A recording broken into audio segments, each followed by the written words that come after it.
Well, hello there and welcome back to the HullCityFanCentral YouTube channel, where today I will be giving you my prediction ahead of tomorrow night's fixture, Hull City versus Blackburn Rovers, live at the MKM Stadium. It will be a evening kickoff, so that means the classic 7:45 starts for this game. So let's crack straight into everything you need to know ahead of this game, along with my prediction. Some small bits of injury updates here. Okay, so Ryan Alsop was meant to be back for this game. It was a loose meant to be, but meant to be nonetheless. Unfortunately, the injury concern around his back hasn't fully subsided, so Liam Rosenior is not putting him into the squad for this game, so it does look like we will have Matt Ingram yet again in net. Alongside that, Louis Coyle did go off injured, went off early in the game against Sunderland where we lost 1-0 on Boxing Day, and that was due to an ankle injury. He now seems fit. Liam Rosenior says that he will be in the squad for this upcoming game against Blackburn, but it might not be a starting role. That is very touch and go. It's going to be dependent based on whether Liam wants to risk it for this game, considering that we do have Sheffield Wednesday in just a few days' time. So it's whether Rosenior wants to risk playing Coyle for another 60-plus minutes here and then probably 60-plus minutes against Sheffield Wednesday, or have it as a bench appearance here and then see how it will happen on New Year's Day. Other than that, there is no other injury updates to give you on. Philogene is still out injured and Vinagre is still out injured. So we're hoping for Philogene back, aren't we? Let's crack straight into my predicted starting 11 for this game for Hull City. Obviously, this is brought to us by our friends over at Fanhub. Fanhub, we do have a little partnership here going. So if you download the app Fanhub, you get rewarded for being a fan of any football club. Doesn't have to be Hull City, can be any club in the world. So download the app. You can check yourself in at games, get updated on news tabs about your club, predict things. It's a fantastic app. You get rewarded. When you download the app, use my golden ticket code HUL-IZR. That'll help you skip the queue, and you'll also get rewarded by just using my code. So why would you not use it? So let's crack into my predicted starting 11. As just mentioned, no Ryan Alsop. That does probably mean Matt Ingram will get the nod in net. And I don't mind it. He did put a okay shift in against Sunderland. Yes, there was a goal conceded. It wasn't his fault, though. He had not too much to blame on that one. His distribution, yes, was a bit shaky. But other than that, he stopped some shots. Of course, they weren't fantastic shots, but he still stopped some shots. It could have been 3-0 if we maybe had Lotu Tyler in net or Dave Robson or someone with that likelihood. So Matt Ingram, We'll see how this one goes. I don't think Rosenior will risk Coyle starting this game, so unfortunately that does mean Cyrus Christie will probably get that nod at right back, unless there is some sort of weird out of position playingness. But I don't think that Rosenior should be playing this, considering the fact that we have just played Slater at left back, where we needed to play him in an attacking role really in that game against Sunderland. So I do think it'll be Cyrus Christie at the right back role, and then a centre back partnership of Alfie Jones and Sean McLaughlin. I mean, we haven't really used Sean McLaughlin during this sort of left-back crisis. And then left-back Jacob Greaves. It makes the most sense for that back line. Of course, maybe it'd make more sense to put Louis Coyle in, but with that sort of injury risk and who's knows about it, I'd probably rather play Cyrus Christie just on the injury concern for this game. But I think that it would be stupid not to play Jacob Greaves at that left-back role when he has played quite a lot of his game time for Hull City in that sort of similar role, with it being either a full-back or a centre-half. So it seems a little bit too stupid not to go with it, especially for a game like this against Blackburn, where you're looking for a little bit more of an attacking prowess against a side like Blackburn, which we saw earlier on in the season when we faced them. So in the CDM partnership, of course, it's Jean-Michel Seri and Tyler Morton. Why would it not be? Tyler Morton, he's having a cracking of a season. I mean, he was at Blackburn last season, so there's a little bit of who's knows there. I don't think he played against them when we played them earlier on this season. I don't think he was signed then. I think we just signed Scott Twine at that time, and Tyler Morton was a deadline day signing, so he hasn't played against Blackburn yet.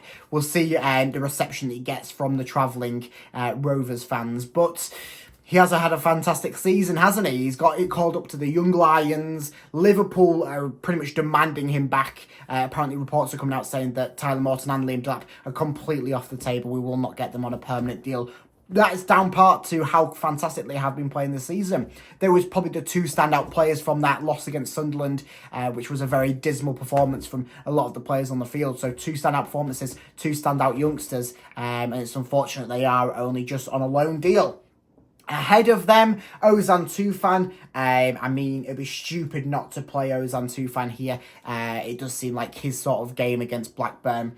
Aaron Connolly, that is maybe a shaky shout, just considering the fact that he didn't really look to be doing too much against Sunderland, although there wasn't really too much getting pushed towards the attack. It was a lot more sort of passive play, a lot of tentativity going forwards, and whenever it did seem to go forwards, it seemed to be sort of a sparring run, maybe an Ozan Tufan link up with Connolly or a Liam Delap solo run. So I'd maybe like to see Connolly get a little bit more of that ball in that attacking third and really show what he can do, because he is not the joint top scorer with Ozan Tufan at this club this season for nothing. Other than that, Scott Twine, he was looking a bit knackered at the end of the game, wasn't he? He didn't really have too much to show for himself in that Sunderland loss, but I do think that he will get the nod. He is a player that, with this rumour going around that Burnley are asking a 2.5 mil in January for him, we need to give him we need to give him pretty much all the game time we can give him to get him on that deal, because he is a player that the club will benefit having rather than not having. I mean, if he does go to Bristol, which reports are saying that he's between the two clubs of signing, it will be a beneficial factor for Bristol and a massive disadvantage for us, considering his set piece play. Of course, he's only scored one of his free kicks, but they are something that he has in his locker that we do need. And then other than that, you don't really have to say too much more other than Liam Delap. He's a man, he's a myth, he's a legend. He's having a cracking season, isn't he? I think he's probably one of the most improved players from his time last season, where he spent on loan at Preston and Stoke, scoring a combined 2 league goals. And this season he's just cracking on, isn't it, with Hull? I think he's adapting really nicely to Liam's play style, which of course is a little bit similar to that Pep Guardiola play style, which you will be familiar at Man City. So it's a fantastic start to the season that he's had, and the second half of the season can only go just as well for him. I'm not going to say anything about injuries, because I know I'll mention the word that Liam Delap will get an injury, and then he'll get an injury in the next game, won't he? So moving on to a bit of other news. So a few little bits of topics to crack into. First of all, the lovely news that Hull City are giving half-price tickets. Yes, for our fixture against Norwich, the first league game of 2024, we will be giving discounted tickets. Half-price is what it is for all tickets in the ground, other than hospitality, of course. And it's really just to try and get our 4th sellout of the season. And it's a cracking place to think that 2 seasons ago was averaging 8,000 tickets, seats per game, with the alarm still in, and now it's Adrian Jolly's heroic rise, and we're seeing sellouts. We're seeing 20,000+ seats per game, and I'm sure that the Norwich City game will be closer to a sellout, if not a sellout, due to this new deal. Our final allocation for Sheffield Wednesday away has gone on sale, so if you do want to grab a ticket, I'd recommend going on there right now to grab your tickets for Sheffield Wednesday away on New Year's Day. Of course, it's in a few days' time, and it does look like our away end will sell out. Stadium tours, they've sold out, unfortunately, in 28 minutes today, so you cannot get you can't get a ticket. It's a sellout, love. It's a sellout. To sell out the stadium tours yet again in January. So that's all that we have for other news. Moving on to our last meetings against Blackburn Rovers. Of course, we did meet them earlier on this season, where we did manage to pick up our first win at Ewood Park in God knows when.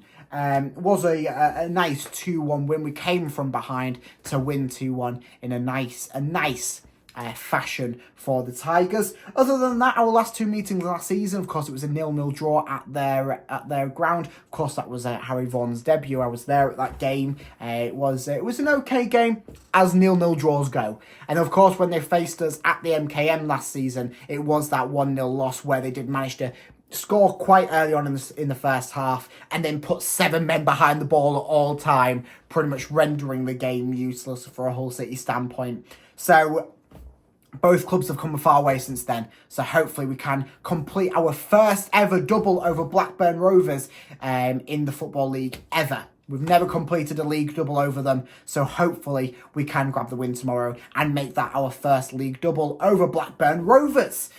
Some table news. I don't know why I said table news, but some table news. Hull City, they're in 7th. That's not too shabby considering our recent run of form. Four defeats in December, I think it is, which is really, really crap for a promotion candidate like ourselves. We're sitting in 7th though, only 3 points off, only goal difference off Sunderland, who sit in 6th place. So depending on results tomorrow, we could see ourselves go back into the promotion places, but we do need to grab a win. It's an important win. Of course, Blackburn, they're sitting in 15th. That is 5 points below us. But to think that 7th to 15th, that's only 5 points, it is quite tight in that sort of the mid to playoffs chunk of the championship. And it probably will be for a bit of time. So we do need to grab these points up here on New Year's Day, because we do have quite a little bit of a rough run of form in mid to late January with 3 sides that have beaten us in the first half of the season. So these points are the key points that we do need to be picking up. We cannot lose points. Player to watch out for Blackburn Rovers. It'd be stupid to say anyone other than Sammy Szmodics. He is having a cracking of a season. I think he's on 15 goals, probably more than that in the league. He's having a cracking time. One player of the month. He's just doing fantastic for Blackburn. He's really the standout sort of thing in Blackburn. He's the one that's picking up the points for them. He's the one that's making those losses turn into wins. Because if you do look at Blackburn, they don't like to draw. They've only got 1 draw this season. The rest have been losses or wins. They've got the same amount of wins as us, but where the points differentiate is due to them draws. Okay, so the all-important score prediction. So I do think it will be a nice 2-1 win for Hull City. I say nice. 2-1 wins are never nice. They're always a little bit more of a bite of the edge of your seat, of course, with that 1 goal difference there. But I do think that it will be a 2-1 win. I don't think Hull City have got quite the defensive prowess at the moment until January arrives to get that clean sheet, although it could possibly happen. But I do think that Sammy Szmodics will score for Blackburn Rovers, but not before Liam Delap. I apologise, not Liam Delap, Ozan Tufan. I'm too used to saying Delap to score. I think Ozan Tufan will grab the first goal for the Tigers, and then partnered up by another sort of cam, if you will, being Scott Twine. So I think Ozan and Scott Twine will grab the goals for the Tigers. Sammy Szmodics for Blackburn Rovers, ending in a 2-1 win for the Tigers. Oh, it's lovely. Okay, so I'll end off with that photo of Adrian Jolly. So that's it for this video. Make sure you like and subscribe. Let me know down in the comments what your prediction is ahead of this game. Any other extra information that you would like to let me know. Also, follow me out on Twitter or X, whatever it's called now. HullCityFanCentral over there to get all extra information that I can't cram into these videos, or get a live updates on all things Hull City. So I'll check you out over there. Make sure you like and subscribe, and I'll see you tomorrow where we'll have yet another vlog. Woohoo!